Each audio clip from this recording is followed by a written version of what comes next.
وَلَقَدْ كَرَّمْنَا بَنِي آدَمَ وَحَمَلْنَاهُمْ فِي الْبَرِّ وَالْبَحْرِ இந்த உலகத்திலே இந்த தரையிலே இந்த கடலிலே மனிதர்களை நாம் கண்ணியவன்களாக உருவாக்கி இருக்கிறோம். இலங்கையிலே குறிப்பிட்டு சொல்லக்கூடிய எங்களுடைய எத்தனையோ தலைவர்கள் குறிப்பாக முஸ்லிம்களுக்கு மாத்திரமல்லாமல் இந்த நாட்டிற்காக வேண்டிய பல சேவைகளை ஆற்றியிருக்கிறார்கள். நாங்கள் அபூ தாலிப்களை உருவாக்குவதற்கு தவறியது போன்று நாங்கள் அழகான நல்ல நேர்மையுள்ள தலைவர்களை உருவாக்குவதற்கு நாங்கள் தவறிவிட்டோம். சர் ராசிக் ஃபரீத் என்று சொல்லப்படக்கூடியவர் தமிழ் ஆசிரியர்கள் அவர்கள் பயிற்றுவிக்கப்பட வேண்டும் என்பதற்காக வேண்டி அதே போன்று அட்டாளச்சேனை போன பகுதிகளில் டீச்சர் ட்ரைனிங் காலேஜ்களை உருவாக்கி முழு நாட்டு முஸ்லிம்களுக்கும் பல சேவைகளை ஆற்றியிருக்கிறார்கள்.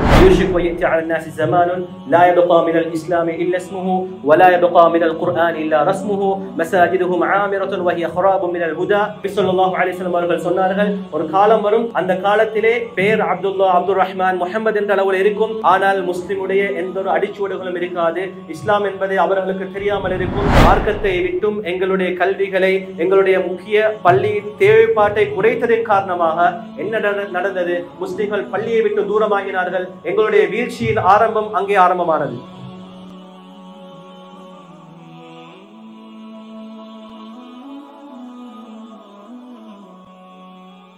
இன்னல் ஹம்தலில்லாஹ் நஹ்மதுஹு வ நஸ்தஈனுஹு வ நஸ்தக்ஃபிருஹு வ நதூபு இலைஹி ونعوذ بالله من شرور أنفسنا ومن سيئات أعمالنا من يهده الله فلا مضل له ومن يضلل فلا هادي له ونشهد أن لا إله إلا الله ونشهد أن محمدا عبده ورسوله أرسله الله بالهدى ودين الحق ليظهره على الدين كله ولو كره المشركون ولو كره الكافرون والصلاة والسلام على سيدنا محمد صلى الله عليه وسلم وهو الذي بلغ الرسالة وأدى الأمانة ونصح الأمة وكشف الغمة وجاهد في سبيل الله حق جهاده وعلى آله وأصحابه وأتباعه وأهل بيته أجمعين. أما بعد، فيا أيها الحاضرون، قال الله تعالى في كتابه العزيز وفرقانه المجيد: فإذا قرأت القرآن فاستعذ بالله من الشيطان الرجيم. أعوذ بالله من الشيطان الرجيم. يا أيها الذين آمنوا اتقوا الله حق تقاته ولا تموتن إلا وأنتم مسلمون. وقال أيضا: يا أيها الناس اتقوا ربكم الذي خلقكم من نفس واحدة وخلق منها زوجها وبث منهما رجالا كثيرا ونساء واتقوا الله الذي تساءلون به والأرحام إن الله كان عليكم رقيبا. صدق الله العظيم. فإن أصدق الحديث كتاب الله وخير الهدي هدي محمد صلى الله عليه وسلم وشر الأمور محدثاتها وكل محدثة بدعة وكل بدعة ضلالة وكل ضلالة في النار. இவ்வையகத்தை படைத்து அதில் பல்லாயிரக்கணக்கான படைப்பினங்களையும் படைத்து அதில் சிரேஷ்ட படைப்பாக மனித இனத்தை இந்த உலகத்திலே உருவாக்கி அவனது ஹலீஃபாவாக இந்த உலகத்திலே அறிமுகப்படுத்தி பறக்கின்ற பறவைக்கு பறக்கும் போதே ருசிக்கின்ற உணவளித்து ரசிக்கின்ற அந்த அல்லாஹுக்கே எல்லா புகழும் உரித்தாகட்டும். அல்ஹம்துலில்லாஹ். சத்திய தூதர் சன்மார்க்க போதகர் சாந்தி நபி முஹம்மது முஸ்தபா அஹ்மது முஜிதபா அக்ரம் கரீம் ஸல்லல்லாஹு அலைஹி வஸல்லம் அவர்கள் மீதிலும் அவர்களை முழுமையாக அணுவணுவாக பின்பற்றி வாழ்ந்த உத்தம சஹாபாக்கள், தாபிஊன்கள், தபஉ தாபிஈன்கள், கியாமத் நாள் வரை வரக்கூடிய முஃமினான முஸ்லிமான ஆண்கள் பெண்கள் அனைவர்கள் மீதும் ஸலாத்தும் சலாமும் என்றென்றும் உண்டாவதாக. இந்த உலகத்திலே மனிதர்கள் வாழக்கூடிய வேளையிலே என்னென்ன விடயங்களை எடுத்து நடந்தால் சுவனபதியின் பக்கம் தனது எட்டுகளை எடுத்து வைக்க முடியும் என்பதற்காக வேண்டி என்னென்ன விடயங்களை அல்லாஹ் நமக்கு ஏவிருக்கிறானோ அத்துணை விடயங்களையும் நமது வாழ்க்கையில் அல்லாஹுவை இயன்ற அளவு பயந்து எடுத்து நடக்கும்படியும் எவைகளை விட்டும் அல்லாஹ் சுப்ஹானஹு வ தஆலா நம்மை தவிர்த்து இருக்கிறானோ, நம்மை தவிர்த்திருக்கும்படி நம்மை தவிர்த்திருக்கிறானோ அத்துணை விடயங்களை விட்டும் ஃபஜ்தனிபூஹு முற்றுமுழுதாக தவிர்த்து கொள்ளும்படி எனக்கும் அப்பால் உங்களுக்கும் வஸியத்தும் நஸீஹத்தும் செய்து கொள்கின்றேன். எல்லா நேரங்களிலும் அல்லாஹ்வை பயந்த நல்லடியார்களாக அல்லாஹ் நம்மை ஆக்கி அருள் புரிவானாக. அல்ஹம்துலில்லாஹ், அல்லாஹ்வுடைய மிகப்பெரிய அருளின் காரணமாக அல்லாஹ் இந்த உலகத்திலே மனிதர்களாகிய நம்மை கண்ணியவான்களாக அதே போன்று சிறப்பானவர்களாக ஏனைய படைப்பினங்களோடு ஒப்பிடும் போது மிகவும் சிறந்த படைப்பாக இந்த உலகத்திலே நம்மை அல்லாஹ் அறிமுகப்படுத்தியிருக்கிறான். அல்லாஹ் குர்ஆனிலே சொல்லக்கூடிய நேரத்தில் இந்த மனித இனத்தை அல்லாஹ் அவருடைய ஹலீஃபாவாக இந்த உலகத்திலே அறிமுகம் செய்து வைத்திருக்கிறான். உலகத்திலே மனிதர்களாக வாழாத பட்சத்தில் சில போது மிருகங்களுக்கு ஒப்பிடப்படக்கூடிய வேளையிலே, அதே போன்று சில நேரங்களிலே எப்பொழுதெல்லாம் மனிதன் அவனுடைய சுய கௌரவத்தை, அதே போன்று தன்னுடைய மனிதாபிமானம் என்றதை இழக்கின்ற வேளையிலே அவன் மனிதாபிமானத்தை தாண்டிய சில போது மிருகங்களாக, அது அப்படி இல்லாவிட்டால் ஏதாவது ஒரு பைத்தியக்காரனாக அல்லது மென்டலி எஃபெக்டடாக இருக்கக்கூடிய வேளையிலே, சைக்காலஜி எஃபெக்டடாக இருக்கக்கூடிய வேளையிலே மனிதன் அவனுடைய மனிதன் என்ற பெயரை விட்டும் வேறு பெயர்களின் மூலமாக அழைக்கப்படுவதை நாம் பார்த்து கொண்டிருக்கிறோம். அந்த அளவுக்கு விசேடமானது மனிதன் என்ற வார்த்தை. அந்த வகையிலே அல்லாஹ் நம்மை மனிதர்களாக கண்ணியப்படுத்தியது மட்டுமல்லாமல் அல்லாஹ் குர்ஆனிலே கூறுகின்றான், வலகத் கர்ரம்னா பனி ஆதம வஹமல்னாஹும் ஃபில் பர்ரி வல் பஹர். இந்த உலகத்திலே, இந்த தரையிலே, இந்த கடலிலே மனிதர்களை நாம் கண்ணியவான்களாக உருவாக்கி இருக்கிறோம். அதே போன்று லகத் ஹலக்னல் இன்சான ஃபீ அஹ்ஸனி தக்வீம், மனிதர்களை அழகான தோற்றத்திலே அவர்களை நாம் படைத்திருக்கிறோம் என்பதாக அல்லாஹ் குர்ஆனிலே கூறுகின்றான். அந்த வகையிலே நாம் மனிதர்களாக இருக்கிறோம். அதையும் விட ஒரு படி தாண்டி அல்லாஹ் இந்த உலகத்திலே நம்மை முஸ்லிம்களாக ஆக்கியிருக்கிறான். இந்த முஸ்லிம்களுடைய கண்ணியம், சிறப்பு இந்த உலகத்துடைய 7 வானங்கள், 7 பூமிகள், ஏனைய படைப்பினங்கள் அனைத்தை விட மிகவும் சிறப்பானதாக இருக்கிறது. அதே போன்று ஒரு முஸ்லிமுடைய பெருமதியை ருபமா யவத்துல்லதீன கஃபரு லவ் கானு முஸ்லிமீன், அந்த கியாமத்துடைய வேளையிலே எப்பொழுது அந்த காஃபிர்கள் கை செய்தப்படக்கூடிய வேளையிலே வெறுமனே பெயர் சொல்லக்கூடிய ஒரு முஸ்லிமாக நாம் இருந்திருக்க கூடாதா என்று அவர்கள் கை செய்தப்படக்கூடிய வேளையிலே முஸ்லிம்களுடைய பெருமதியை பற்றி எங்களுக்கு தெரிந்து கொள்ள முடியும்.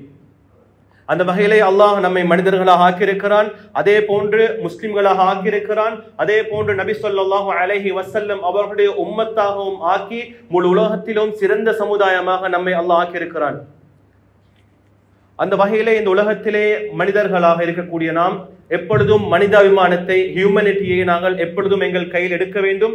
இரண்டாவதாக முஸ்லிம்களாக இருக்கக்கூடிய நாம் எப்பொழுதும் தூர நோக்கு சிந்தனையாளர்களாக, பொது நலமாக சிந்திக்கக்கூடியவர்களாக, சுயநலமற்றவர்களாக, எப்பொழுதும் சமுதாயத்தின் மீது கரிசனை உடையவர்களாக நாம் இருப்பதை அல்லாஹும் விரும்புகின்றான், நபி ஸல்லல்லாஹு அலைஹி வஸல்லம் அவர்களும் விரும்புகின்றார்கள்.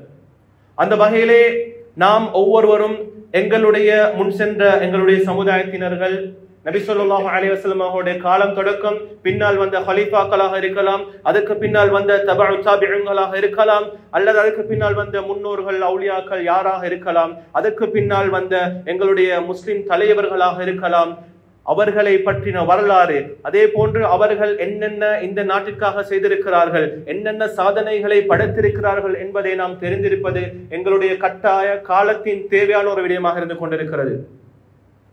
காரணம் என்னவென்றால், உங்களுக்கு தெரியும், தற்பொழுது நாங்கள் இன்ஷா அல்லாஹ் வரக்கூடிய வாரங்களில் எலெக்ஷனை நாங்கள் எதிர்நோக்க இருக்கிறோம். அது ஒரு சைடில் அதை வைத்துக் கொண்டாலும் கூட நாங்கள் எங்களுடைய சமுதாயம் செய்யக்கூடிய வேலைகளை நாங்கள் பராமுகமானவர்களாக, அதை பாராட்டாதவர்களாக, அதே போன்று எங்களுடைய அடுத்த ஜெனரேஷனுக்கு எங்களுடைய இலங்கை நாட்டிலே செய்த முஸ்லிம் எங்களுடைய தலைவர்கள் செய்த சேவைகளை எங்களுடைய வாலிப சமுதாயத்தினர்களுக்கு, எங்களுடன் வளரக்கூடிய சக நண்பர்களுக்கு நாங்கள் சொல்லிக் கொடுக்காமல் எங்களுடைய வரலாற்றை அழிக்கக்கூடிய செயலிலே நாங்கள் இருக்கிறோம்.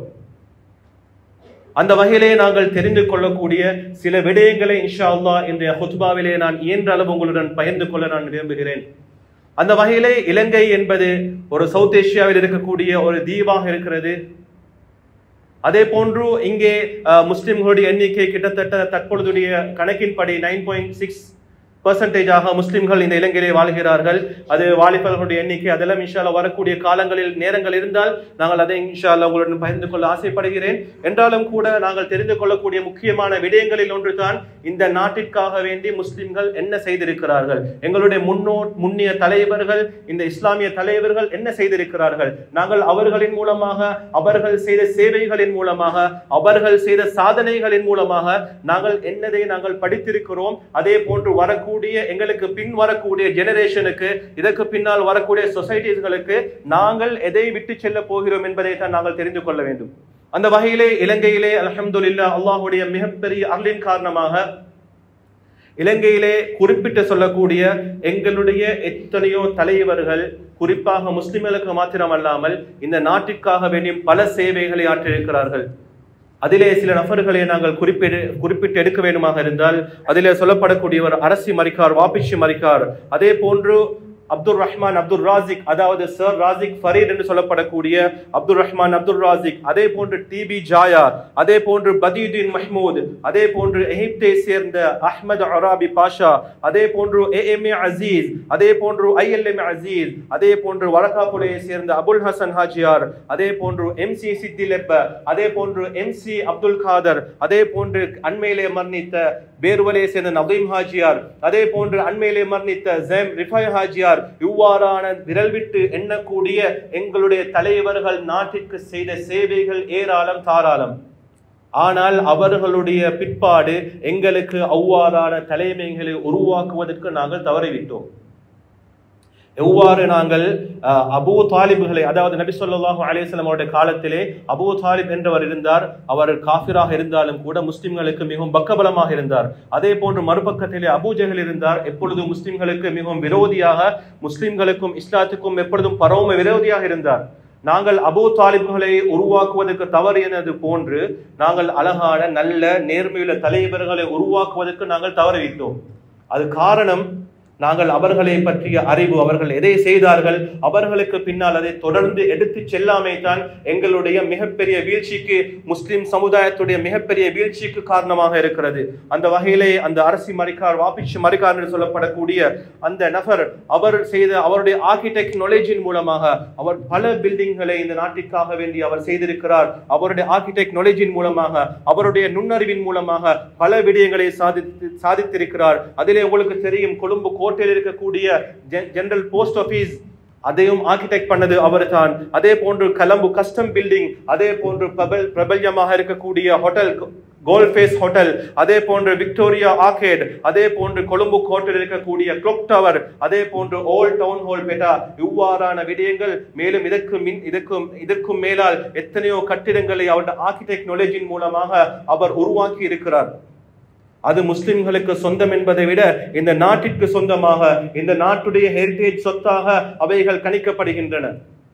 அது மட்டுமல்லாமல் அதையும் தாண்டி முஸ்லிம்களுடைய கல்வி மேலோங்க வேண்டும் என்பதற்காக வேண்டி அந்த காலத்தில் இருந்த எம்சி சித்திலெப்ப, அதே போன்று எகிப்தை சேர்ந்த அஹ்மது அராபி பாஷா அவர்களுடன் இணைந்து இந்த முஸ்லிம்களுடைய கல்வி மேலோங்க வேண்டும். அந்த காலத்திலே இருந்த முஸ்லிம்கள் நினைத்தார்கள், அதாவது வேறு சக்திகளின் மூலமாக இந்த முஸ்லிம்களுடைய கல்விகள் குலைய வேண்டும், முஸ்லிம்கள் கல்வியிலே கீழ் நோக்கி செல்ல வேண்டும், அவர்களை பின்னோக்கி செல்ல வேண்டும் என்பதற்காக வேண்டி சில சதிகளை தீட்டி அந்த சமயத்திலே அவர்கள் மூவருமாக சேர்ந்து இந்த இலங்கையில் இருக்கக்கூடிய, அதாவது இலங்கையுடைய முதலாவது முஸ்லிம் பாடசாலை என்று சொல்லப்படக்கூடிய ஹமீத் அல் ஹுசைனி கல்லூரி, அதே போன்று கொலம்பு ஜாஹிரா கல்லூரி, இவ்வாறான இரண்டு இலங்கையுடைய முஸ்லிம்களுடைய இரண்டு கல்வி வளாகங்களை, கல்லூரிகளையும் கட்டுவதற்கு ஆரம்பிப்பதற்கு மிகவும் உறுதுணையாக இருந்து கல்விகளுக்கு பல சேவைகள் செய்திருக்கிறார்கள். அதே போன்று எம்சி சித்திலெப்ப என்று சொல்லப்படக்கூடியவர், அவர் ஒரு லோயராக இருந்து ஆற்றிய பல சேவைகள் இருக்கிறன. அவர் ஒரு முஸ்லிம்களின் தலைவராக கணிக்கப்பட்டது மட்டுமல்லாமல் ஒரு எழுத்தாளராக, ஒரு பட்டதாரியாக, ஒரு ஸ்காலராக, அதே போன்று முஸ்லிம்களுக்கு ஏனைய மக்களுக்கு மத்தியில் வர்ணிக்கப்படக்கூடிய முஸ்லிம்களின் தலைவர் என்று வர்ணிக்கப்படக்கூடிய அளவுக்கு அவருடைய சேவைகள் மிகவும் பாராட்டத்தக்கதாக இருந்தது. அது மட்டுமல்லாமல் நேஷனல் ஹீரோ, தேசிய வீரர் என்ற விருதையும் அவர் தன்வசம் கைப்பற்றி கொண்டார். அந்த அளவுக்கு அவர் எங்களுக்கு முஸ்லிம்களுக்கு மாத்திரமல்லாமல் இந்த நாட்டுடைய நலன் கருதி பல சேவைகளை ஆற்றியிருக்கிறார்கள். அதே போன்று உங்களுக்கு தெரியும் MC அப்துல் காதர், துருக்கி தொப்பி அப்துல் காதர் என்று வர்ணிக்கப்படக்கூடிய அந்த MC அப்துல் காதர் எங்களுக்கு பொது இடங்களில் அதே போன்ற நீதிமன்றங்களில் தொப்பி அணியலாம், தலையை மறைத்து இருக்கலாம் என்று வாதாடி எங்களுக்கு அந்த சுதந்திரத்தை எடுத்து தந்தவர் அந்த MC அப்துல் காதர் என்று சொல்லப்படக்கூடியவர். அதே போன்று உங்களுக்கு தெரியும் TB ஜாயா, அவர் ஒரு எஜுகேஷனலிஸ்டாக, அதே போன்று ஒரு பொலிட்டீஷியனாக, ஒரு அரசியல்வாதியாக, ஒரு டிப்ளமேட்டாக அவரும் அந்த காலத்திலே முஸ்லிம்களுடைய மிகப்பெரிய ஒரு தலைவராக, நல்ல ஒரு லீடராக, லீடர்ஷிப் கொண்டிருக்கக்கூடிய ஒரு மனிதராக வர்ணிக்கப்பட்டார். அவருடைய தரத்தை, அவருடைய விடயங்களை ஒரு ஆசிரியராக அவர் ஆரம்பித்து பிற்காலத்திலே ஜாஹிரா கல்லூரியுடைய அதிபராக கிட்டத்தட்ட 27 வருடங்கள் அதிபராக கல்வி அவர் பணியாற்றியிருக்கிறார். அதனை தொடர்ந்து பின்னால் வந்து ஏமே அசீஸ் அவர்கள் கிட்டத்தட்ட 13 வருடங்கள் இந்த ஜாஹிரா கல்லூரியுடைய அதிபராக பணியாற்றி இருக்கிறார்கள். இவ்வாறு அவர்கள் கல்விக்கு மட்டுமல்லாமல் இந்த ஏமே அசீஸ் என்று சொல்லப்படக்கூடிய நபர் மருத்துவ துறையிலும் அதே போன்று கஸ்டம்ஸ் அந்த டிபார்ட்மெண்டிலே ஒரு லேண்டிங் சர்வியராக சேவையாற்றி பல சேவைகளை ஆற்றியிருக்கிறார்கள். அதே போன்று ஏமே அசீஸ் என்பவர் தான் இலங்கையுடைய முஸ்லிம்களுடைய முதலாவது சிவில் சேவன்டாக கருதப்படுகிறார். அந்த அளவுக்கு அவர்கள் இந்த முஸ்லிம் பெருமைப்படுத்தி, முஸ்லிம்களை சந்தோஷப்படுத்தி, முஸ்லிம்களுடைய பின்னால் வரக்கூடிய சமுதாயத்திற்கு பல சேவைகள் உருவாக வேண்டும், அவர்களும் தலை நிமிர்ந்து வாழ வேண்டும் என்பதற்காக வேண்டி பல சேவைகளை ஆற்றியிருக்கிறார்கள். அதே போன்று ஏஎம்ஏ அசீஸ் என்பவர் அவர் பல சொசைட்டிஸ்களை, பல ஆர்கனைசேஷன்களை உருவாக்கி அவர் பிரசிடென்டாகவும் லீடராகவும் இருந்து செயற்பட்டிருக்கிறார். அதே போன்று அந்த சர் ராசிக் ஃபரீத் என்று சொல்லப்படக்கூடியவர், அடுத்ததாக வரக்கூடியவர் சர் ராசிக் ஃபரீத், அவரும் ஒரு பாராட்டப்படக்கூடிய ஒரு பிலந்தெரபிஸ்டாக, அதாவது பரோபகாரியாக அவர் செயற்பட்டது எங்களுக்கு இன்னும் அவருடைய சாதனைகள் இன்னும் எங்களுடைய வரலாற்றினூடாக பார்க்கக்கூடியதாக இருக்கிறது. இந்த சர் ராசிக் ஃபரீத், அதாவது அப்துல் ரஹ்மான் அப்துல் ராசிக் என்று சொல்லப்படக்கூடியவர், அரசி மரிக்கார் வாபிஷி மரிக்காருடைய பேரனாக இருந்தவர். அவர் இந்த லியாட்ஸ் போர்டே மண்ணில் தான் அவர் பிறந்தார் என்பதும் குறிப்பிடத்தக்கது. அந்த சர் ராசிக் ஃபரீத் அவர் இந்த கொழும்புக்கு மாத்திரமல்லாமல் முஸ்லிம்களுக்கு மாத்திரமல்லாமல் பல சேவைகளை அவர் ஆற்றியிருக்கிறார். அதிலே முக்கியமாக இந்த உங்களுக்கு தெரியும் முஸ்லிம் லேடிஸ் காலேஜ் பம்பலப்பட்டில் இருக்கக்கூடிய முஸ்லிம் லேடிஸ் கல்லூரியை அவருடைய சொந்த செலவிலே, அவருடைய சொந்த காணியிலே அவர் அந்த இடத்தை வாங்கி அந்த சொந்த இடத்திலே அவர் கட்டிடங்களை கட்டி அந்த முஸ்லிம் லேடிஸ் காலேஜ் பெண்களுடைய கல்வி உருவாக்குவதற்கு மிக முக்கிய காரணமாக அமைந்தார். அது மட்டுமல்லாமல் தமிழ் ஆசிரியர்கள் அவர்கள் பயிற்றுவிக்கப்பட வேண்டும் என்பதற்காக வேண்டி பல காலேஜுகளை, ட்ரைனிங் சென்டர்ஸ்களை அட்லுகம அதே போன்று அட்டாலச்சேனை போன பகுதிகளில் டீச்சர் ட்ரைனிங் காலேஜுகளை உருவாக்கி, அதே போன்று all Ceylon Moors association and Moors Islamic cultural ஹோம்களை உருவாக்கி அதனுடைய தலைவராக செயற்பட்டு முழு நாட்டு முஸ்லிம்களுக்கும் பல சேவைகளை ஆற்றியிருக்கிறார்கள். அந்த வகையிலே இவ்வாறு முஸ்லிம்கள் இந்த நாட்டிற்கு செய்த சேவைகளை எங்களுக்கு ஏராளம் அடுக்கிக் கொண்டே செல்லலாம். முஸ்லிம்கள் பல சேவைகளை செய்திருக்கிறார்கள். அவர்கள் செய்த சேவைகள் நாங்கள் எங்களுடைய மனதிலே ஆழமாக பதிய வைத்துக் கொள்ள வேண்டும். அவர்கள் வெறுமனே அந்த காலத்திலே வாழ்ந்த அவர்களுக்கு மாத்திரமாக அவர்கள் செய்யவில்லை. அந்த காலத்திலே முஸ்லிம்கள் குறைவானவர்களாக இருந்தாலும் பின்னால் வரக்கூடிய சமுதாயத்திற்கு மிகவும் பிரயோஜனம் அளிக்கக்கூடிய எத்தனையோ பல சேவைகளை செய்திருக்கிறார்கள். அதிலே உங்களுக்கு தெரியும் இந்த காலத்தில் அதிகமாக பேசப்படக்கூடிய Muslim marriage and divorce act MMDA என்று சொல்லப்படக்கூடிய அந்த ஆக்டை அவர்கள் பார்லிமெண்டிலே அதனை சப்மிட் பண்ணி அதனை பாஸ் பண்ண வைத்து இன்னும் அந்த MMD ஆக்டின் மூலமாகத்தான் எங்களுடைய முஸ்லிம்களுடைய விவாகரத்து விடயங்கள் மேற்கொள்ளப்பட்டு வருகின்றன. அவர்கள் அந்த காலத்தில் அவர்களுக்கு பெரிதாக பிரச்சனை இல்லாவிட்டாலும் பின்னால் வரக்கூடிய காலங்களிலே பிரச்சனைகள் ஏற்படலாம் என்பதை அவர்கள் தூர நோக்குடன் சிந்தித்து எங்களுடைய சமுதாயத்திற்கு வெற்றி நடை போட வேண்டும் என்பதற்காக வேண்டி பல சேவைகளை செய்திருக்கிறார்கள். அதே போன்றுதான் உங்களுக்கு தெரியும் அகில இலங்கை ஜமியத்துல் உலமா 1924ஆம் ஆண்டு அந்த காலத்திலே பின்னால் வரக்கூடிய உலமாக்கள் அதே போன்று முஸ்லிம்கள் வழி தவறி சென்று விடக் கூடாது என்பதற்காக வேண்டி அந்த காலத்திலே அந்த 25 உலமாக்கள் சேர்ந்து அந்த அகில இலங்கை ஜமியத்துல் உலமாவை அவர்கள் ஆரம்பித்தார்கள். அதே போன்று அது தற்பொழுது பார்லிமெண்டிலே பதிவு செய்யப்பட்ட ஒரு நிறுவனமாக 10,000க்கும் மேற்பட்ட மெம்பர்ஸ்களை உள்ளடக்கியதாக அந்த நிறுவனம் செயற்பட்டு கொண்டிருக்கிறது. அந்த வகையில் இவ்வாறு எங்களுடைய முஸ்லிம்கள் செய்த சேவைகள் ஏராளம் தாராளம். ஆனால் கவலைக்குரிய விடயம் என்னவென்று சொன்னால், நான் மேலே சொன்ன நபர்களை இப்பொழுது இருக்கக்கூடிய எங்களுடைய வாலிபர்களுக்கு அவர்களை யார் என்று கூட தெரியாது. அவர்கள் செய்த சேவைகளின் மூலமாகத்தான் நாங்கள் இப்பொழுது முஸ்லிம்களாக இந்த நாட்டிலே தலை நிமிர்ந்து வாழுகிறோம் என்பதை கூட மறந்துவிட்டார்கள். அவர்களுக்கு வரக்கூடிய இப்ப இருக்கக்கூடிய கவலைக்குரிய விடயம், நான் யாரையும் குற்றத்துக்காக வேண்டி சொல்லவில்லை, தற்பொழுது இருக்கக்கூடிய நிலைமையை பேசுகிறேன். அதாவது எங்களுடைய வாலிபர்களுக்கு சில போது அவர்களுடைய அப்பாவின் பெயர் கூட தெரியாமல் இருக்கிறது. எத்தனையோ நான் ஜும்மாவிலே நான் பார்க்கக்கூடிய வேளையிலே எத்தனையோ வாலிபர்கள் வருகிறார்கள், தூங்குவதற்காக வேண்டிய வருகிறார்கள். அந்த சஹாபாக்கள் வாள்களை ஏந்தி முஸ்லிம்களுக்கு இஸ்லாத்துக்காக பாடுபட்டார்கள். அந்த சிறு வயதிலே முஸ்லிம் உமைர் ரலியல்லாஹு அன்ஹுவாக இருக்கலாம், அதே போன்று அப்துல்லா பின் அப்பாஸ் ரலியல்லாஹு அன்ஹு அவர்களாக இருக்கலாம், பல சேவைகளை ஆற்றியிருக்கிறார்கள் முஸ்லிம்களுக்காக வேண்டி. அந்த சின்ன வயதிலே ரயீசுல் முஃபஸ்ஸிரீன், தஃப்சீர் கலையுடைய தலைவர் என்ற அந்த பெயர் நாமத்தை அவர்கள் பெற்றெடுத்தார்கள் என்றால் எந்த அளவுக்கு சிறு வயதிலே மிகவும் தூரநோக்கு சிந்தனையாளர்களாக இருப்பார்கள். ஆனால் இப்ப இருக்கக்கூடிய எங்களுடைய ஜெனரேஷனுக்கு ஒரு மைதானத்திற்கு சென்று ஒரு வெட்டை பிடித்து அடிப்பதற்கு கூட சில போது யோசிக்கிறார்கள். காரணம் அவர்களுடைய பாவனைகள். அதே போன்று எங்களுக்கு நாங்கள் இருக்கக்கூடிய இடத்தை பற்றிய போதாமை அறிவு.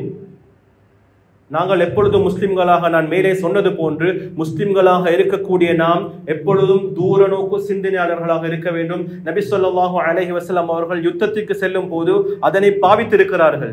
நாங்கள் அதிலிருந்து என்ன பாடம் நாங்கள் படித்திருக்கிறோம் என்றுதான் நாங்கள் சிந்திக்க வேண்டும்.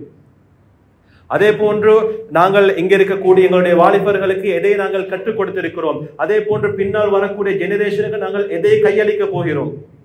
எந்த அளவுக்கு என்று சொன்னால், நான் நேற்றைய தினம் ஒரு மீட்டிங்கில் இருக்கக்கூடிய வேளையிலே ஒரு ஆலிம் சொல்லுகிறார், ஒரு ப்ரொஃபஸராக இருக்கக்கூடிய ஒரு நபரை சந்தித்தார். பள்ளியிலே தொழுவதற்காக சென்றார்கள்.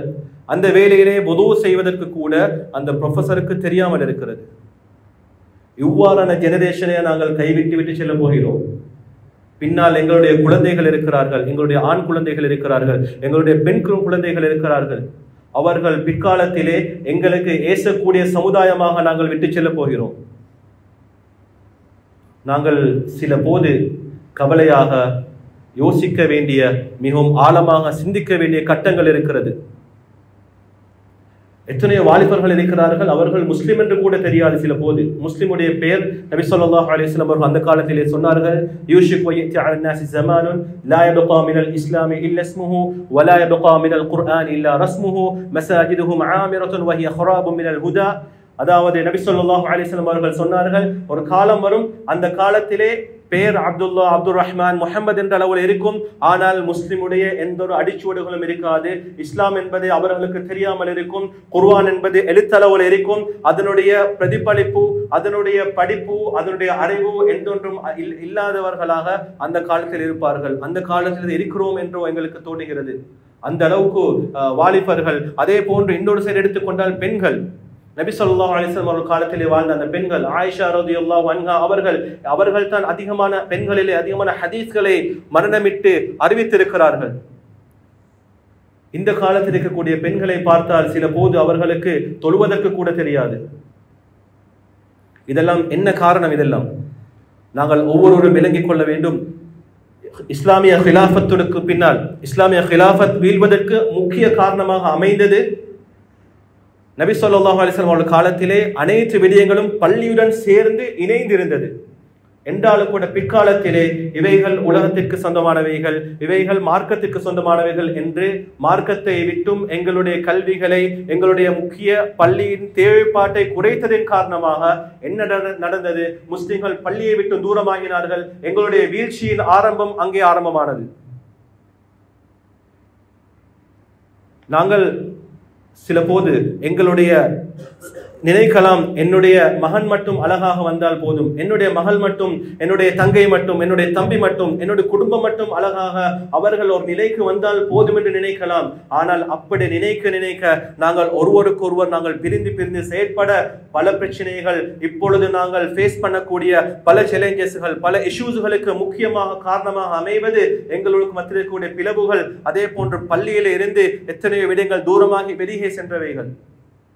எனவே அவைகள் எல்லாம் நாங்கள் ஒரு இடத்திற்கு எடுத்து வர வேண்டும். அது வெறுமனே ஒரு பள்ளி நிர்வாகமாக அல்லது ஒரு சிறு சிறு குழுக்கள் சேர்ந்து ஒரு நாளும் சாதிக்க முடியாது. எவ்வாறு அல்லாஹ் குர்ஆன்ல கூறுகின்றான், இன்னல்லாஹ யுஹிப்புல் லதீன யுகாத்திலூன ஃபீ சபீலிஹி ஸஃபன் கஅன்னஹும் புன்யானும் மர்சூஸ். அல்லாஹ் சொல்லுகின்றான், அந்த யுத்த காலத்தில் கூட ஒன்றாக சேர்ந்து யுத்தம் செய்யக்கூடியவர்களை தான் அல்லாஹ் விரும்புகிறான். ஆனால் நாங்கள் யுத்தம் செய்வதை விட்டு எங்களுக்கு ஒருவருக்கொருவர் பேசிக் கொள்வதே நாங்கள் கிடையாது. நாங்கள் எப்பொழுதும் ஒரு மனிதனை பார்க்கக்கூடிய வேளையிலே அவர் இந்த குவாலிட்டி உடையவர், அவர் இந்த கெட்ட குணம் உடையவர் என்ற நோக்கத்தை தான் பார்க்கிறோம். ஒரு மனிதர் நல்லவர் என்று சொல்வதற்கு எங்களுக்கு பெரிய ஆதாரங்கள் தேவையில்லை. ஆனால் ஒரு மனிதர் கெட்டவர் என்று சொல்வதற்கு பல எவிடன்ஸ், சரியான நிரூபிக்கப்பட்ட பல எவிடன்ஸ்கள் எங்களுக்கு தேவைப்படுகிறது. ஆனால் எந்த ஒரு எவிடன்ஸும் இல்லாமல், எந்த ஒரு கூச்சமும் இல்லாமல் எங்களுக்கு மத்தியிலே அவர் இப்படித்தான் இவர் இப்படித்தான் என்று நாங்கள் பேசிக் கொண்டிருக்கிறோம். எங்களுக்கு வளரக்கூடிய வாலிபர்களை நாங்கள் அவர்களை கைட் பண்ணாமல், அவர்களுக்கு சரியான இடத்தை நாங்கள் எடுத்துக் கொடுக்காமல், அவர்களை எப்பொழுதும் நாங்கள் தட்டிவிடக்கூடியவர்களாக, நீங்கள் இதுக்கு சரி வராது, நீங்கள் இந்த இடத்தில் நின்று விடுங்கள் என்று சில போது வாயால் சொல்லாட்டியும் கூட எங்களுடைய செயல்களின் மூலமாக அவர்களை நாங்கள் பின்னோக்கி செல்வதற்கான வழிகளை எங்களுக்கு தெரியாமல் காட்டிக் கொண்டிருக்கிறோம். இவைகள் சரி வருவதற்கு நாங்கள் என்ன செய்ய வேண்டும்? நான் மேலே சொன்னது போன்று சமுதாயமாக சேர்ந்து செயற்பட வேண்டும். எவ்வாறு அந்த காலத்தில் இருந்த எங்களுடைய முஸ்லிம் தலைவர்கள் அவர்கள் சமுதாயத்துடன் இணைந்து, அதே போன்று சமுதாயமும் அவர்களுடன் இணைந்து எவ்வாறு பல சேவைகளை, எங்களுடைய முஸ்லிம் மையவாடிகளை எடுத்து பார்த்தால் உங்களுக்கு தெரியும் அவர்களுடைய சேவைகள். எங்களுக்காக பிரத்யேகமான மையவாடிகள், இவ்வாறு அவர்களுடைய சேவைகளை சொல்லலாம். இவ்வாறு அவர்கள் செய்ததை போன்று நாங்களும் திரும்பவும் ஆரம்பிக்க வேண்டும். அவர்கள் எதிலே விட்டு சென்றார்களோ அதிலிருந்து நாங்கள் ஆரம்பிக்க வேண்டும். நாங்கள் முஸ்லிம் தலைவர்களை உருவாக்க வேண்டும். இதற்கு பின்னால் வரக்கூடிய ஜெனரேஷனுக்கு நல்லொரு முன்மாதிரியான சமுதாயமாக, இந்த நாட்டிற்கு மட்டுமல்லாமல் முழு உலகத்திற்கும் நல்ல ஒரு சமுதாயமாக, நல்லொரு உதாரணமாக இருக்கக்கூடிய சமுதாயமாக நாங்கள் மாற வேண்டும். உதாரணமாக இந்த லேயார்ஸ் போர்டை நாங்கள் மஹல்லாவை எடுத்துக்கொண்டால், இந்த லேயார்ஸ் போர்டு என்பது கிட்டத்தட்ட ஒரு 500 முஸ்லிம்களுடைய 550 குடும்பங்களை சேர்ந்தது. அதே போன்று ஏனைய அனைவர்களையும் சேர்த்து பார்த்தால் ஒரு 800க்கும் கிட்ட குடும்பத்தை சேர்ந்த ஒரு இடமாக இருந்து கொண்டிருக்கிறது. அதே போன்று இந்த லேயார்ஸ் போர்டுடைய இந்த பேரை எடுத்துக்கொண்டால், இந்த லேயார்ஸ் என்ற பெயர் பீட்டர் லேயார்ஸ் என்று சொல்லப்படக்கூடியவர், அதாவது நான் மேலே சொன்னேன் MC அப்துல் காதர் என்று சொன்னேன். அவருக்கு அந்த காலத்திலே அவர் பாதித்த வேளையிலே அந்த தீர்ப்பு கொடுத்த, தொப்பி அணியலாம் என்று தீர்ப்பு கொடுத்த அந்த ஜட்ஜாகத்தான் இந்த லேயார்ஸ் என்றவர் இருந்தார். அவருடைய பேர் தான் இந்த லேயார்ஸ் போர்ட்வே. அதே போன்று பம்பலப்பில் இருக்கக்கூடிய லேயார்ஸ் ரோட். அதே போன்று அடுத்ததாக இந்த லேயார்ஸ் போர்ட்வேல தான் சர் ராசிக் ஃபரீத் அவர் பிறந்தார். அதே போன்று இலங்கைக்கு முதலாவது உலக கோப்பையை எடுத்து வந்த அந்த MJM லாஃபிர் கூட இந்த இடத்திலே தான் பிறந்திருக்கிறார். அதே போன்று எங்களுக்கு தெரியும் உலகத்திற்கும் பிரபல்யமான இந்த மர்கஸ், தப்லீக் ஜமாத்துடைய மர்கஸ் இருக்கக்கூடிய எங்களுடைய அருகாமையில் இருக்கக்கூடிய ஒரு பகுதியாக இருக்கிறது. அதே போன்று தற்பொழுது கலம்பு 7 எப்படி இருக்கிறதோ அதே போன்று தான் ஆரம்ப காலத்திலே, முன்னைய காலத்தில் இந்த லேயார்ஸ் போர்ட்வே, இந்த கிராண்ட் பாஸ் ஏரியா இருந்தது. ஆனால் அதுக்கும் அப்பால் இப்பொழுது வேறு திசையை நோக்கி செல்கிறது.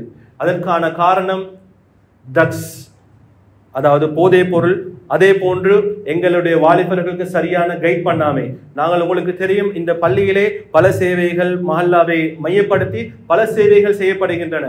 அந்த வகையிலே நாங்கள் ஒரு நாளும் யோசிக்க கூடாது அது நிர்வாகம் தானே செய்கிறார்கள் அல்லது ஒரு குழு தானே செய்கிறார்கள் என்று யாரும் நாங்கள் யோசிக்காமல், நாங்கள் அனைவருமாக சேர்ந்து அதிலே கையை போட்டு நாங்கள் ஒரு அணியாக நாங்கள் செய்யப்படக்கூடிய வேளையிலே இந்த இடத்தை லேயார்ஸ் போர்ட்வே என்ற இடத்தை ஒரு கண்ணியமாக, ஒரு முன்னுதாரணம் உள்ள இடமாக மாற்றலாம். அதே போன்று அதற்கு பின்னால் இந்த கிராண்ட் பாஸ் உடைய பகுதியை மாற்றலாம். அதே போன்று கலம்பை, அதே போன்று முழு இலங்கையும் இருக்கக்கூடிய முஸ்லிம்களுக்கு பல சேவைகள் செய்யக்கூடிய ஒரு முக்கிய மர்க்கஸாக இந்த இடத்தை மாற்றலாம்.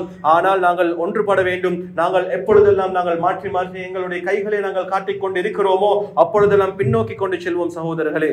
அந்த வகையிலே நாங்கள் எப்பொழுதும் இந்த பள்ளி நடக்கக்கூடிய விடயங்களாக இருக்கலாம், அல்லது நாங்கள் இருக்கக்கூடிய பாடசாலைகள் நடக்கக்கூடிய விடயங்களாக இருக்கலாம், அல்லது எங்களுடைய குழந்தைகள் செல்லக்கூடிய பல வகுப்புகளாக இருக்கலாம். அந்த இடத்திலே என்ன நடைபெறுகிறது, அவர்கள் எதை செய்கிறார்கள், நல்ல நல்ல விடயங்கள் எங்கெங்கெல்லாம் நடைபெறுகிறதோ அங்கெல்லாம் எங்களுடைய ஒத்தாசைகளை, எங்களுடைய ஒத்துழைப்புகளை வழங்கி அவைகள் மேம்பட நாங்கள் முயற்சி செய்ய வேண்டும். அந்த காலத்திலே சஹாபாக்கள் எவ்வாறு சில விடயங்கள் வரக்கூடிய வேளையிலே பல சாதனைகளை படைத்திருக்கிறார்கள். தனி மனிதனாக அல்ல, சில போது அவர்களுடைய பணத்தின் மூலமாக தனி மனிதனாக சாதித்தாலும் கூட ஏனைய விடயங்களே வரக்கூடிய வேளையிலே சஹாபாக்களாக சேர்ந்துதான் அவர்கள் சாதித்திருக்கிறார்கள். பத்ருடைய யுத்தமாக இருக்கலாம், ஏனைய யுத்த களங்களாக இருக்கலாம், அவர்கள் அனைவருமாக சேர்ந்து யுத்தம் செய்ததன் மூலமாகத்தான் இப்பொழுது நாங்கள் கையிலே வாள்கள் இல்லாமல் அழகான முறையில் எங்களுடைய வாழ்க்கையை நடாத்தி செல்லக்கூடியவர்களாக நாங்கள் இருக்கிறோம். அந்த வகையிலே நான் மேலே சொன்னது போன்று முஸ்லிம்களாக இருக்கக்கூடிய நாம் எப்பொழுதும் தூர நோக்கு சிந்தனையாளர்களாக நாங்கள் இருக்க வேண்டும். அதே போன்று இந்த நான் மேலே சொன்னது போன்று இந்த லியாஸ் போர்டுடைய அதே போன்று இந்த கிராண்ட் பாஸ் பகுதியுடைய பல சேவைகள் உருவாவதற்கு நாங்கள் காரணமாக அமைய வேண்டுமே தவிர எப்பொழுதும் நெகட்டிவ் மைண்டடாக எப்பொழுதும் அதாவது எதையும் நாங்கள் பிழையாக எதையும் நெகட்டிவாக சிந்திக்கக்கூடியவர்களாக இவர் இதற்காக வேண்டித்தான் செய்கிறார், இவர் அதற்காக வேண்டித்தான் செய்கிறார் என்று நாங்கள் சில போது நாங்கள் மாற்றி மாற்றி எங்களுக்கே நாங்கள் குறை சொல்லிக் கொண்டிருந்தால் எங்களுடைய வீழ்ச்சி இன்னும் பின்னோக்கி செல்வதே தவிர முன்னோக்கி செல்வதற்கு எந்த ஒரு உதவியும் வராது சகோதரர்களே. அந்த வகையிலே நாங்கள் ஒன்றுபட வேண்டும். நாங்கள் ஒற்றுமையாக செயற்படக்கூடிய வேளையிலே எங்களுக்கு முன்னிருந்த சகோதரர்கள் எவ்வாறு செய்தார்களோ அதே போன்று எங்களுக்கு பல சேவைகளை செய்ய முடியும். அதே போன்று இந்த கிராண்ட் பாஸ் பகுதியிலே கிராண்ட் பாஸ் மஸ்ஜித் ஃபெடரேஷன், அதாவது 11 பள்ளிகளை ஒன்றடக்கியதாக கிராண்ட் பாஸ் மஸ்ஜித் ஃபெடரேஷன், அதே போன்று அகில இலங்கை ஜமியத் உலமாவுடைய கொழும்பு வடக்கு கிளை கிராண்ட் பாஸ் மாதம்பிட்டிய மட்டக்குழி ஒன்றிணைத்ததாக இந்த அகில இலங்கை ஜமியத் உலமா செயற்பட்டுக் கொண்டிருக்கிறது. இவ்வாறான விடயங்கள் செயற்படக்கூடிய வேளையிலே எங்களுடைய முழு ஆதரவை அவர்களுக்கு வழங்க வேண்டும். எப்பொழுதுதான் பிழைகள் நடக்கிறதோ அது இந்த பள்ளி நிர்வாகமாக இருக்கலாம், அல்லது எங்களுக்கு சார்ந்த பள்ளியை சார்ந்த ஃபெடரேஷன்களாக அல்லது ஜமியத் உலமாவாக இருக்கலாம். எதாக இருந்தாலும் எப்பொழுதெல்லாம் பிழைகள் நடக்கிறதோ அவைகளை சரியான முறையில் உரிய முறையில் நாங்கள் அவைகளை சுட்டிக்காட்டி அந்த பிழைகளை நாங்கள் திருத்திக் கொண்டு அடுத்த சமுதாயமாக நாங்கள் வளருவதற்கு எங்களுடைய வாலிபர்களை நாங்கள் அழகான முறையில் வழிகாட்டுவதற்கு நாங்கள் ஒன்றுபடாவிட்டால் இன்னும் நாங்கள் பேசக்கூடிய குறைகளை இப்பொழுது நாங்கள் எவைகளை பேசுகிறோமோ அதை விடவும் மேலாகவும் இதற்கு பின்னால் வரக்கூடிய சமுதாயம் எங்களுக்கு பேசுவார்கள், எங்களை இன்னும் திட்டுவார்கள் என்பதில் எந்தவித சந்தேகமும் கிடையாது. அந்த வகையிலே நாங்கள் இன்ஷா அல்லாஹ் ஒன்றுபட்டு ஒரு முன்னுதாரணம் உள்ள சமுதாயமாக இந்த லியாஸ் போர்டுவை கட்டியெழுப்பது மட்டுமல்லாமல் இந்த கிராண்ட் பாஸ் உடைய பகுதி, இந்த கொழும்புடைய பகுதி, முழு இலங்கையும் இன்ஷா அல்லாஹ் நாங்கள் கட்டியெழுப்பக்கூடிய நல்ல ஒரு உதாரணம் உள்ள நல்ல ஒரு முன்மாதிரியான மஹல்லாவாக மாற்றுவதற்கு எல்லாம் அல்லாஹ் நம் அனைவருக்கும் கிருபை செய்வானாக. யா அல்லாஹ் எங்களுடைய பாவங்களை மன்னிப்பாயாக. யா அல்லாஹ் இந்த உலகத்திலே நாங்கள் வாழக்கூடிய வேளையிலே இன்னொரு மனிதனை நாங்கள் எப்பொழுதெல்லாம் நாங்கள் நோவிக்காமல் அழகான முறையிலே நபி ஸல்லல்லாஹு அலைஹி வஸல்லம் அவர்கள் சொன்ன அவர்கள் செய்த செயற்பாடுகளை எங்களுடைய வாழ்க்கையாக மாற்றுவதற்கு யா அல்லாஹ் கிருபை செய்வாயாக. யா அல்லாஹ் எங்களுக்கு எப்பொழுதும் நாங்கள் என்ன நல்ல விடயங்களை செய்கிறோமோ அப்பொழுதெல்லாம் இஹ்லாஸ் என்ற அந்த மையத்தை வைத்து எங்களுக்கு நாங்கள் வேலை செய்வதற்கு சேவை பண்ணுவதற்கு உனக்காக வேண்டிய மாத்திரம் சேவை பண்ணுவதற்கு எங்களுக்கு அருள் பாலிப்பாயாக. யா அல்லாஹ் பெருமை விட்டும் பாதுகாப்பாயாக. யா அல்லாஹ் எங்களுடைய பெற்றோர்களுடைய பாவங்களை மன்னிப்பாயாக. யா அல்லாஹ் எங்களுடைய பெற்றோர்கள் யார் யார் நோயாளிகளாக இருக்கிறார்களோ அவர்களுக்கு அவருடைய நோய்களை குணப்படுத்தி விசாலமான ஆரோக்கியமான ஆயுளை கொடுத்திருவாயாக. யா அல்லாஹ் அதே போன்று யார் யாரெல்லாம் கபராளிகளாக இருக்கிறார்களோ அவர்களுடைய கபறுகளை விசாலமானதாக சுவர்க்கத்தின் பூஞ்சோலைகளாக ஆக்குவாயாக.